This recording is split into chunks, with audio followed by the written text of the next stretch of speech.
Good morning, Internet. It is your favorite fantasy author from Canada, Brad C. Baker, coming at you with another war review. Now, this time I'm not reviewing restaurants, I'm not reviewing hotels, I'm not even reviewing a tattoo parlor. Instead, I am back reviewing board games. And I have this lovely game, Tokaido, by Funforge. At least the publisher in North America is Funforge.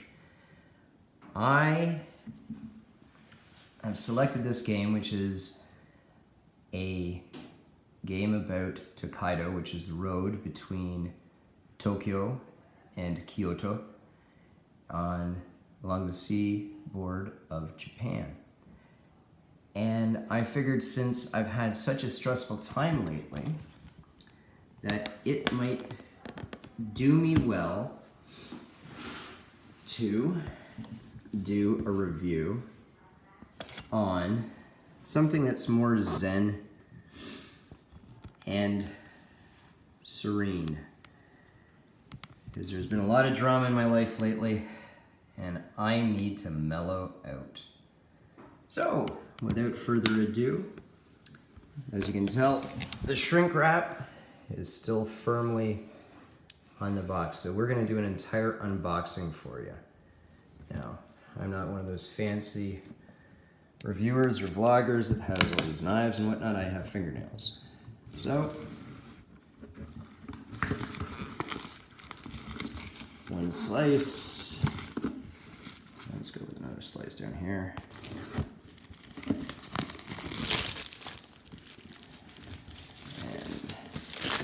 There's a lot to be said for knuckleball pitching. Okay. Now, for those of you who are familiar with my war review, you know the system, the worth, the artistic quality, and then the rules. Now, this has got a really nice finish to the box. It's a nice, satisfying size, and the art on the front is sublime.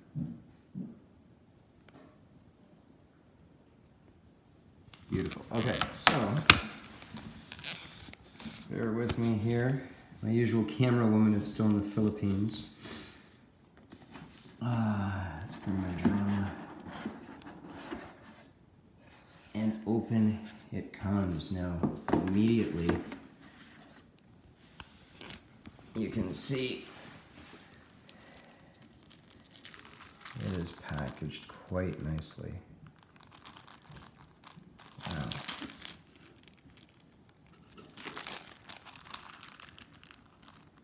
So these are the cards for the panoramas. Okay, jumping ahead of myself, folks, sorry. Your rules of play for Tokaido. The rules booklet right on top.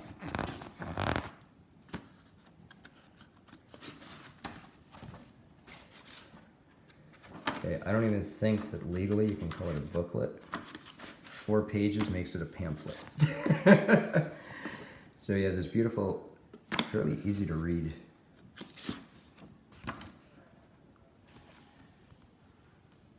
Full color. Okay, very nice. Quick reference, of course. Tokaido, of course there's an app for that. Well, you can bet I'll check that out. So you got your prerequisite video, sorry, not video, but you've got your prerequisite advertisement. And Hirotada. And your starting gold. And there are emblems on the bottom that show the special abilities. These are the travelers. So these are the travelers that you can be. There's a total of 5. And then the Japanese yen. Okay, so I'll punch cards. You've got coins. Oh goodness, there's a lot more travelers that are available. But you can have up to 5 people playing.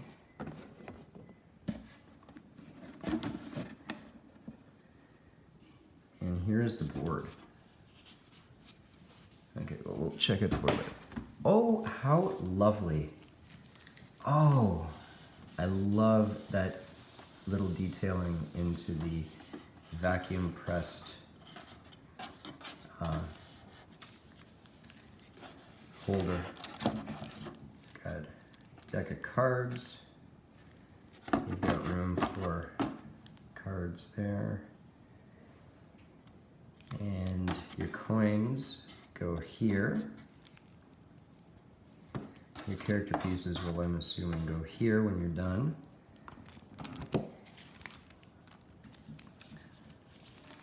Ziploc bags. Should you feel the need to not use this, but instead, and meeples and their corresponding counters.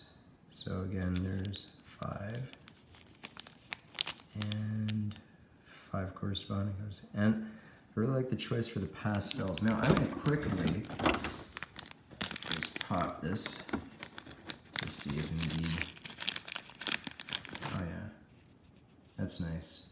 They are wooden meeples.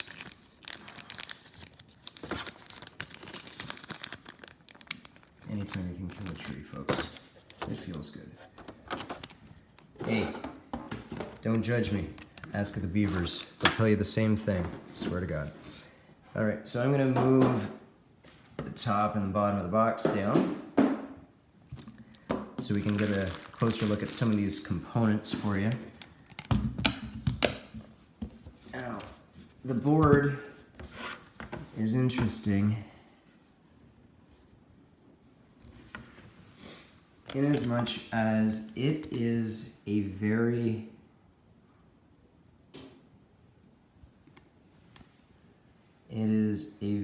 elegant and simple board. The gist of the rules is as follows.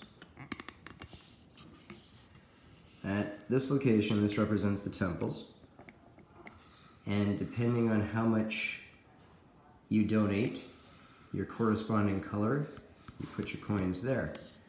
At the end of the game, whoever's got the most gets 10, second 7, 4, and 2.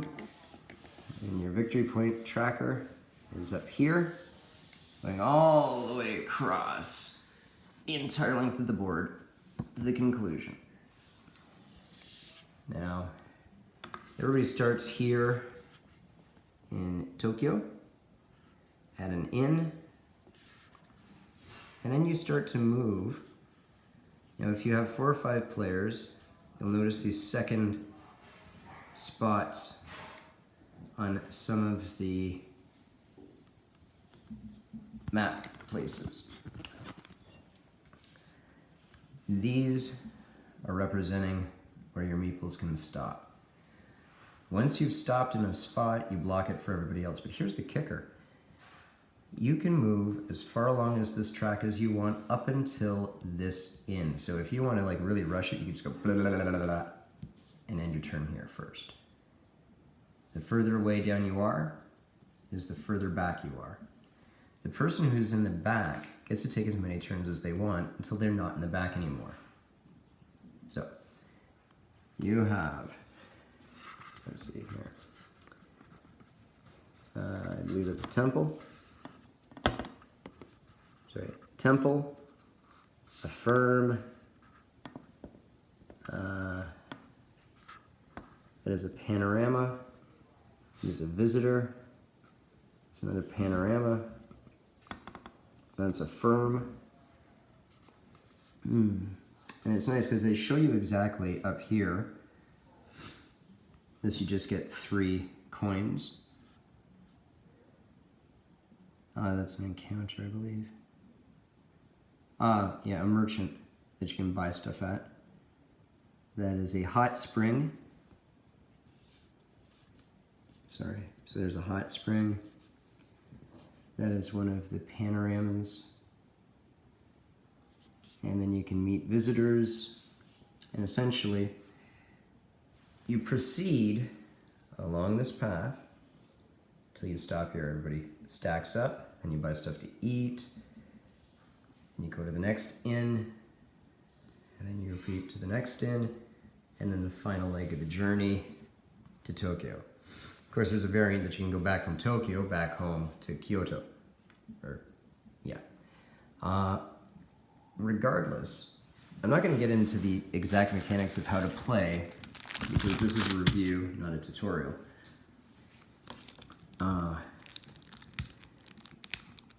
Let's see here.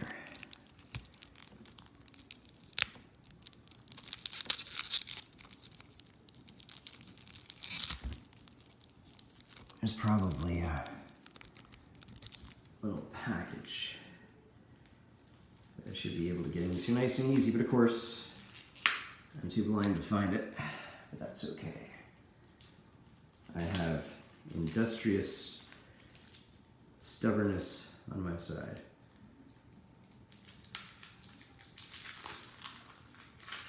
Ta-da! Now, the cards.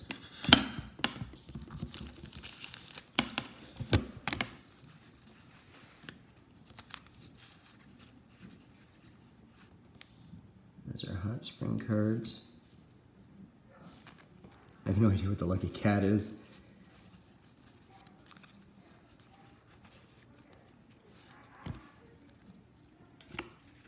Okay, well.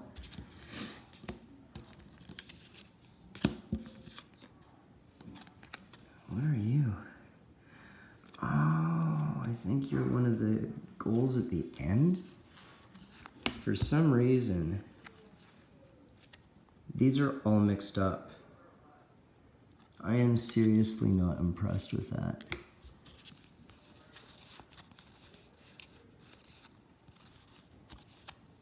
Okay, wow, that's a thing. All right, so that's a bit of a pain in the butt, guys.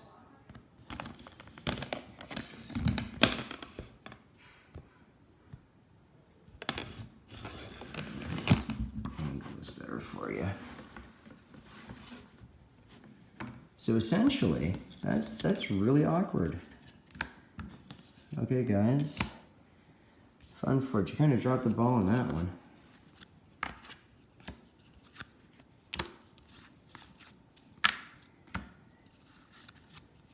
That's seriously messed up. I have no idea why these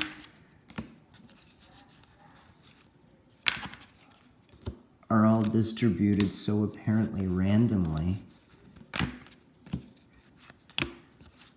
I just remembered what those little lucky cats are. They're goals at the end that you're supposed to meet. And there should be 4 of them. But this is damn awkward. Wow. Okay, so as far as an unboxing goes, this is a bit of a fail for the folks at FunForge. Dudes, don't be lazy. Pre-separate the cards for your customers. It's only... Yeah, this is not Zen. Alright, so they lost half a point on the packing because it shouldn't be this much of a chore to unbox the first time you get a game. You already have to go through the chore of learning the rules. Fortunately, I pre-did that, so... Alright. So, the quality of the cards. There's the 3 panoramas. They can be face up somewhere. These are the 3 goals that you get bonus points for at the end if you accomplish different things. And it can also be face up, face down, doesn't matter. They're stuck off to the side anyways until you need them. The quality of the cards, they're a smidgen on the flimsy side, man. I'm not gonna lie. I'm gonna probably get little mini card sleeves for them because I could see them getting mucked up pretty easy. Because they're not... Now, granted, the price point of this is about 50 bucks Canadian, so it should be about 40 bucks American. And the panoramas. This is an interesting way of packaging these little buggers.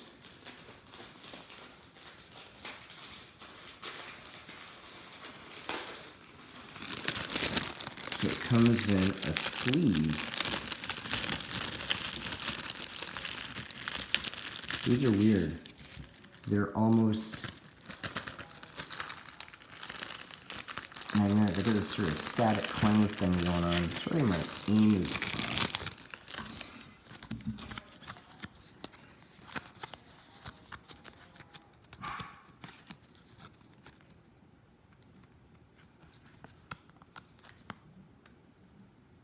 One.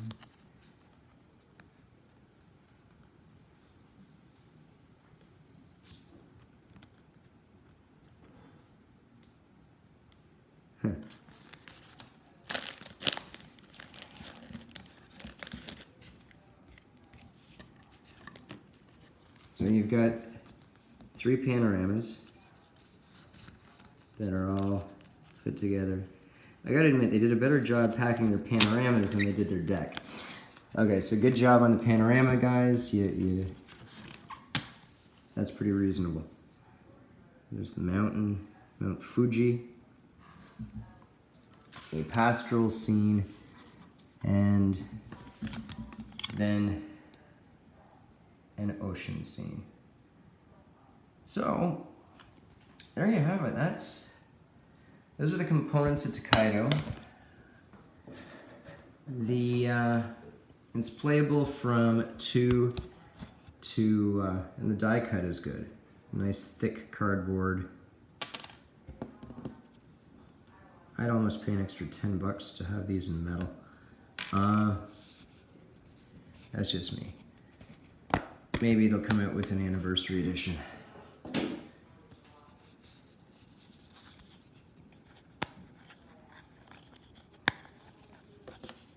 And then there's that circle there is where you plug in your color disc, and you plug in your color disc to identify that I am this particular character here. This is Hirosiji.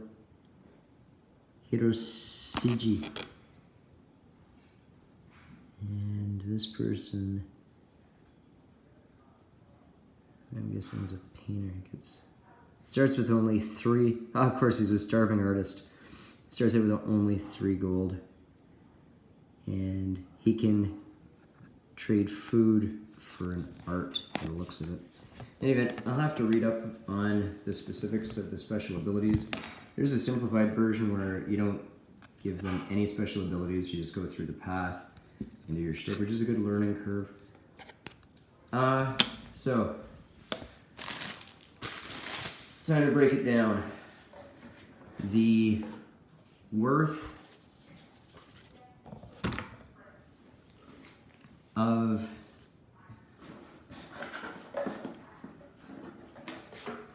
Tokaido